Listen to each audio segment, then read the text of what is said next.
ब्रेकनंतर बुलेटिनमध्ये आपल्या सगळ्यांचं पुन्हा एकदा स्वागत। खरं तर राज्यामध्ये अनेक ठिकाणी सध्या पाऊस बरसतोय, प्रामुख्याने मराठवाड्यामध्ये, आणि या सगळ्या पार्श्वभूमीवर प्रशासनाकडून खबरदारी म्हणून नागरिकांचं स्थलांतर करायला सुरुवात झालेली आहे। बीड असेल, त्यासोबतच गेवराई असेल, किंबहुना जालन्याचा संपूर्ण परिसर असेल, या परिसरामध्ये सध्या नागरिकांचं स्थलांतर करण्यात येत आहे।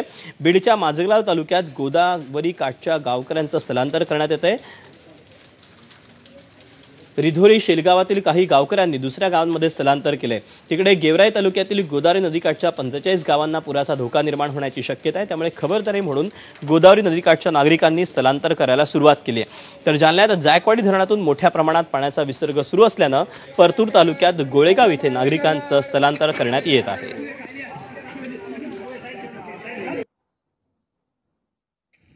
नमस्कार, मी गौरव इंगोले, उपविभागीय अधिकारी माजलगाव।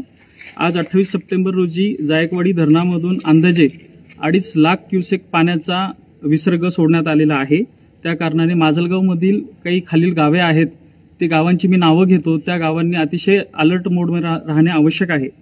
ती गावं आहेत सरवर पिंपळगाव, आडोळा, सुरुमगाव, छत्रबोरगाव, आबेगाव, गंगामसला, शुक्लतीर्थ लिमगाव, सोन्नाथडी, गुंजथडी, पिंपरी खुर्द, मोगरा आणि खदगवान या गावांसाठी आम्ही खराताडगाव येथील जिल्हा परिषद शाळा आणि रवींद्रनाथ टागोर विद्यालय, तसेच गंगामसला येथील मोरेश्वर विद्यालय आणि सनपेस इंटरनॅशनल स्कूल या ठिकाणी निवाऱ्याची पण व्यवस्था केलेली आहे।